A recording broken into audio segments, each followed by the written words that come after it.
6 a.m. here on this Tuesday. So glad you're with us. I'm Eric Connors. And I'm Netta Iranport. A lot of people back to a normal schedule today, Right. especially students who were off yesterday and teachers.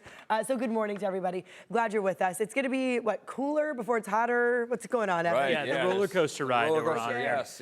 It brought us to record territory on Sunday. Right. Yesterday and today, we're cooler, we're quieter, a little bit of cloud cover drifting in. And then toward the end of the week, another ridge of high pressure expanding. And Thursday and Friday are expected to be more record breakers in the forecast. Take a look at this afternoon, though. Widespread mid-60s by the coast.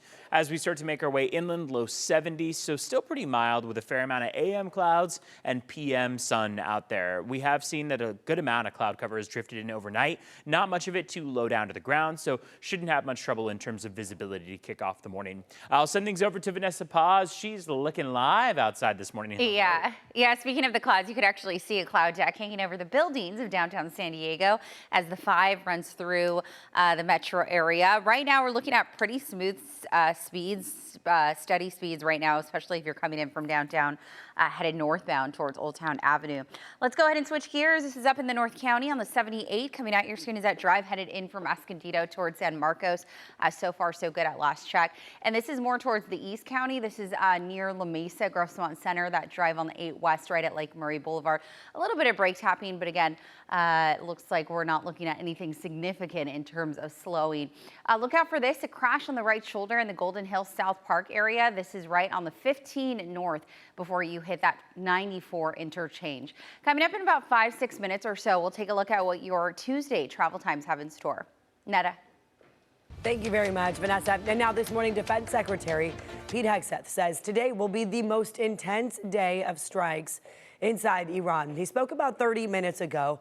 He also warned Iran's new supreme leader to not pursue nuclear weapons. That race to a nuclear bomb, President Trump will never allow it. Not now, not ever. This comes as President Donald Trump says the war on Iran is winding down, telling CBS News in a phone interview, quote, "The war is very complete," he said. However, he warned death, fire, and fury will rain upon Iran if they do anything to stop the flow of oil through the Strait of Hormuz. Early this morning, a top Iranian security official responded to President Trump, saying, quote, "Be careful not to get eliminated yourself." Meantime, last night, Vice President J.D. Vance attended the dignified transfer of a 7th U.S. service member killed in this conflict. And now gas prices, they jumped 9 cents overnight due to the war in Iran. According to AAA, the average price in San Diego County now $5.32. That's for a gallon of regular. So you see the change. We're going to look at how you can save money coming up in just a few minutes here.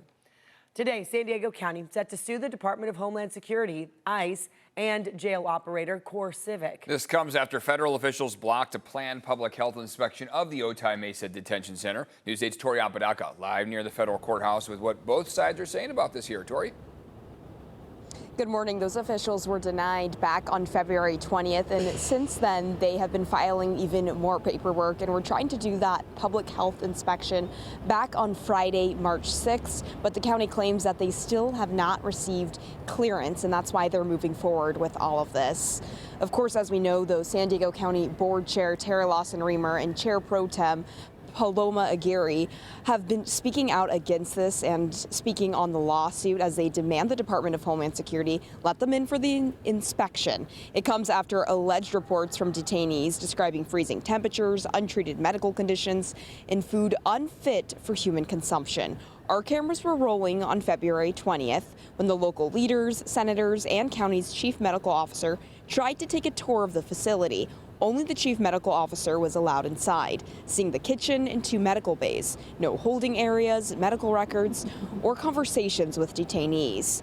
Supervisors shared the email confirmation that they received from ICE that had confirmed they were cleared to enter. But Lawson-Remer and Aguirre claim that when they arrived, detention officials say the national ICE leadership had reversed the earlier approval. The Department of Homeland Security gave us this statement saying, quote, "On February 20th, San Diego County supervisors demanded entry at the Otay Mesa Detention Center without abiding by proper protocol and contacting ICE to request access at least 7 days in advance. Instead, they reached out to an ICE contractor. Since ICE was not notified of the visit beforehand, they were turned away. And Supervisor Lawson Reamer says, quote, "Diseases don't stop at locked gates. Staff go home to their families every day, and what happens inside the facility affects the health of our entire community. When there are reports of unsafe conditions, the county has a duty to investigate." And that's exactly what the county is trying to do. And today at 11, they will be holding a press conference out here with more information on this lawsuit. Reporting from downtown, Tori Apodaca, News 8. And this morning video showing people riding e-bikes on the 5 freeway near downtown San Diego. Look at this. A few of them even seen pulling wheelies here. A driver recorded this Saturday afternoon. It is illegal to ride e-bikes on freeways. They are only allowed on surface streets and bike lanes. And pulling wheelies, also illegal in California, despite us seeing this all the time on the roads. This is considered reckless driving. News 8 reached out to California Highway Patrol about this incident. We have not yet heard back. No, it's so tough to see that. dangerous. Yeah, just one bad spill. There got Right. cars whizzing by you there. This morning, city leaders say San Diego is safer than it's been in more than half a century. For the 4th straight year, crime is down across the city by more than 6%. News 8's Chris Grote live near San Diego Police Headquarters to give us a look at these numbers. Chris, what are they saying? Yeah, well, again, this is comparing 2024 to 2025 when we're talking about the percentage down and so forth. And what we heard from the chief, from the mayor, from community groups is that they like the direction that San Diego is headed, that some of these numbers and some of these categories, some things that we have not seen since the 60s and or the 70s. Now, let's go over some of the highlights here. In 2025, we saw a 25% drop in murders compared to 2024. There were 27 total cases, and homicide detectives have made arrests in all but one of them. Vehicle thefts dropped by 22% in 2025 compared to the previous year. That's the lowest number since the 1970s. Now, gang violence was up slightly, and leaders point to continuing work with community groups as a way to solve that. But they also highlighted the use of technology like automated license plate readers, which have been controversial in the past. But take a listen to what Chief Wall had to say about why it is that they are so key. For example, our license plate readers. When somebody commits a crime the first time and we're able to apprehend them within minutes or hours after they commit that crime, we can prevent them from making a second, third, fourth, and fifth offense, which is what drives your crime higher. So the faster apprehension, working with community groups, good solid policing. We have, like I said, we solved 26 out of the 27 murders last year. It's a testament to the work that our detectives do in our homicide unit, and it's kind of symbolic of the work that's being done throughout this department. Now, non-deadly shootings were also down compared in 2025 compared to 2024. To read more about the stats, just go to CBS8.com and click on that story link. Back to you in studio. All right, Chris Grote reporting there. Thank you, Chris. Okay, it's 6:08 now. Still dark. Still dark. And sadly for what, another hour or so? Yeah, now that we've seen that time change, we're seeing the sunrise at 7 a.m., sunset closer to 7 p.m., and that means that we'll be struggling through about another half hour or so of dark conditions, and then we'll start to see that twilight phase ahead of the sunrise right around 7 o'clock.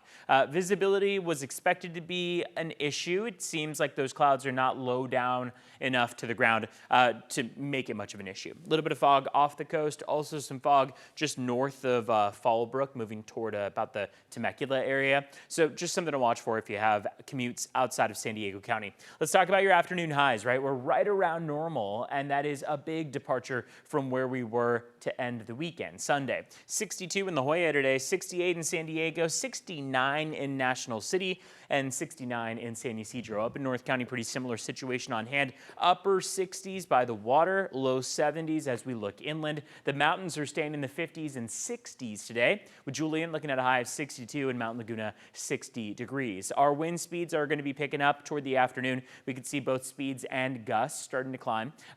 Wind speeds are going to be right around 10 miles per hour. Wind gusts up to 20 miles per hour. That wind may pick up a bit more notably as we get into the end of the week and those temperatures begin to really warm. Here's a live look as we start off the day. There are clouds out there, but like I mentioned, they're not too low down to the ground, and there's that sunrise. 7:05 versus the sunset 6:53. Remember, as we get into the about middle of the month, we'll be moving toward the spring equinox. That'll be when we have an equal amount of daytime and nighttime. Over the next 12 hours, we're holding on to the 50s through about 10 a.m. and then climbing up to the upper 60s along the coast by the time we get to about 2 p.m. all through the day. While cloud cover might be a little bit more abundant right now, it looks like we'll be holding on to just some passing clouds, partly cloudy conditions into the afternoon and evening stretch. Vanessa Paz checking in on traffic this morning. Hello. Good morning. 6:10 is the time on your Tuesday. Let's go ahead and start off with a look at our traffic maps and pull up our crash that we're tracking still in the South Park and Golden Hill area. We're working on it as we pull that up for you. Here's where it is. And it is causing, again, some minor slowing as you're making your way westbound this morning on the 94 coming in from the 805. All right, let's go ahead and switch gears. I am struggling to find any slowing. In fact, right now we're at full freeway speeds across the board. It's fairly quiet out there and also dark, as we've been mentioning.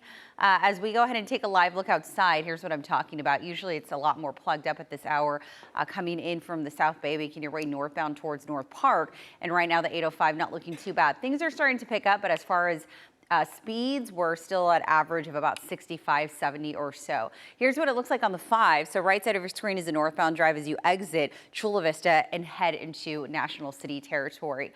This is the 15 in both directions. That's that southbound drive as you make your way in from Citricado, Felicita, southbound towards Rancho Bernardo and Rancho Penasquitos on the 15. All right, travel times are in really good shape, 10 to 11 minutes right now if you're traveling on the 5 and the 15 south and from Oceanside as well as Escondido this morning. 15 full span of the 78 headed towards the 15 near the 5 in about 3 to 7 minutes for those westbound drives in from the East County. Steady speeds anywhere between 70 to 75 miles per hour or so. And these are your travel times coming in from the South Bay, Chula Vista, National City on average northbound. 10 to 15 minutes and about a 10-minute ride now coming in from the Barrio Logan downtown area headed towards Coronado. All right, 6:12 is the time. Let's go ahead and pull up those border wait times and see what we are tracking. Look at that. We've got a pair of 90s coming in from San Isidro's port of entry. Same deal if you're crossing in from Otay Mesa's port of entry at last check this morning.